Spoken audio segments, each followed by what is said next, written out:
মঙ্গলবার 2024 সালের শেষ দিন, বছরের শেষ সূর্যাস্ত দেখতে তাই বিশ্বের দীর্ঘতম সমুদ্র সৈকত কক্সবাজারে বিপুল পরিমাণ পর্যটকের সমাগম ঘটে। পর্যটকরা ছবি তুলে স্মৃতি ধারণ করে রাখেন। আগে থেকেই বুকিং ছিল সবগুলো হোটেল মোটেল, তবে 31st নাইট উদযাপনে সৈকতে থাকছে না কোনো আয়োজন।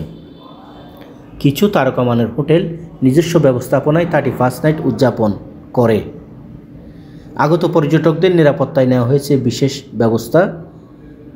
কক্সবাজার সমুদ্র সৈকতের বিভিন্ন পয়েন্টে পর্যটকরা দুপুরের পর থেকে আসতে শুরু করে। পরিবারের সদস্য আবার অনেকেই বন্ধুবান্ধব নিয়ে ছুটে এসেছেন কক্সবাজারে। সৈকতের কলাতলি, লাবণী, সুগন্ধা, শৈবাল পয়েন্ট সহ পুরো সৈকত জুড়ে পর্যটকে ভরপুর হয়ে ওঠে সন্ধ্যার আগে। বছরের শেষ সূর্যাস্ত দেখতে হুমড়কে পড়েন পর্যটকরা। আগত পর্যটকরা জানালেন, বছরের শেষ সূর্যাস্ত দেখা এবং নতুন বছরের অনুভূতি। কক্সবাজারে বেড়াতে আসা কয়েকজন পর্যটক তাদের অনুভূতি জানালেন এভাবে। ফ্যামিলির সবাই মিলে এসেছি কক্সবাজারে। আম্মু, দুলা ভাই, আপু, আমার ভাই, আমরা সবাই মিলে কক্সবাজারে এসেছি। খুব বেশি ভালো লাগছে।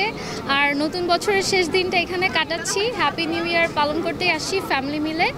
আর সবাইকে অনেক অনেক শুভেচ্ছা নতুন বছরের। সবাই অনেক ভালো থাকবেন। আর সবার জন্য দোয়া রইল যেন সবার নতুন বছরটা অনেক সুন্দর যায়। বছরের শেষ দিন আজকে রাত্রে। সারা বছর আমরা অনেক ব্যস্ত থাকি, আসা হয় না। তো এই দিনটার জন্য আমরা আসলে সবাই অনেক অপেক্ষা করে থাকি যে আজকে এসে একটু কক্সবাজার পালন করবো। আমার বোন, আমার আম্মু সবাইকে নিয়ে চলে আসছি। আজকে একটু উদযাপন করব বছরের শেষ দিনটা, এর জন্য আসা আর কি। আর সবাইকে বছরের শেষ দিনের শুভেচ্ছা, হ্যাপি নিউ ইয়ার। বছরের শেষ সূর্যাস্ত দেখে নতুন বছরকে স্বাগত জানাতে আসা পর্যটকরা জানালেন তাদের অনুভূতি। I really enjoyed Cox's Bazar. Seeing this in a country like Bangladesh is amazing, and the fact that there's so many people celebrating New Year's is absolutely amazing. I really appreciate the whole situation, everything. Thank you. এই বছরটা আমার জন্য খুবই ভালো গিয়েছে, কারণ আমি একবার আসছি 10 বছর আগে। এবার আমার ফুল ফ্যামিলি নিয়ে আসলাম এবং আমার ছেলে প্যারাসাইকেলিং উঠছে, ওরা খুব মজা পাইছে। এই জন্য আমার কাছে ভালো লাগছে। নতুন বছরে আসলে ভালোই লাগছে কক্সবাজারে এসে। অনেক দিন ধরে একটা অপেক্ষা ছিল যে কক্সবাজারে আসবো, আনন্দ করব। বছরটা বলতে গেলে ভালোই কেটেছে, আগামীতে আরও ভালো কাটবে ইনশাল্লাহ, এই প্রত্যাশা নিয়ে সামনে দিনে। নতুন বছরে আমার প্রত্যাশা দেশ এবং জাতি যেন ভালোভাবে আমরা বিগত 2025 সাল যেন পার করতে পারি, আল্লাহর কাছে এই কামনা। এবং নতুন বছরে দেশবাসী সহ সকলকে নতুন বছরের শুভেচ্ছা। এই বছরটা ভালো কেটেছে, 2025 সাল যেন আরও ভালো কাটে এই এক কামনায়। আর এখানে খুব ভালো লাগছে, পরিবেশ খুবই সুন্দর। এই বছরটা আমাদের অনেক ঝড়ই গেছে আগস্ট মাসে, কিন্তু এই বছর এখনো পর্যন্ত ভালো যাচ্ছে। আর আগামীতে আরও ভালো চাচ্ছি প্রজন্মতে। কক্সবাজারে আগত পর্যটকদের নিরাপত্তায় ট্যুরিস্ট পুলিশ, জেলা পুলিশের পাশাপাশি র্যাবের টহল দলও ছিল। বিভিন্ন স্থানে চেকপোস্ট বসিয়ে তল্লাশি চালায় র্যাব সদস্যরা। আজকে হলো 2024 সালের শেষ দিন। অনেক পর্যটক এখানে কক্সবাজার ভিড় করছে। তবে আমরা যেরকম প্রত্যাশা করেছিলাম যে এরকম নাই। 25-26 তারিখ প্রচুর পর্যটক ছিল, তার থেকে কমেছে। তা আমরা যা আছে তার জন্য আমরা পর্যাপ্ত নিরাপত্তা ব্যবস্থা ট্যুরিস্ট পুলিশ, জেলা পুলিশের সাথে সমন্বয় করেছে।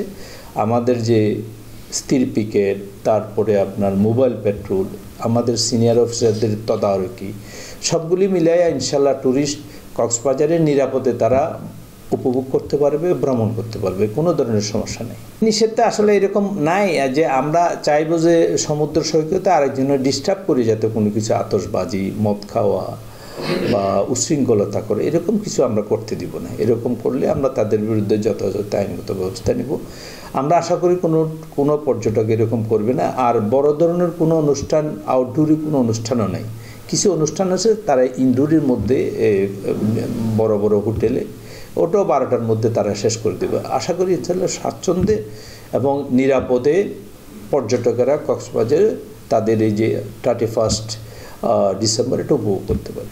2025 সাল সবার জীবনে বয়ে নিয়ে আসুক সুখ সমৃদ্ধি, এমনটাই প্রত্যাশা সকলের।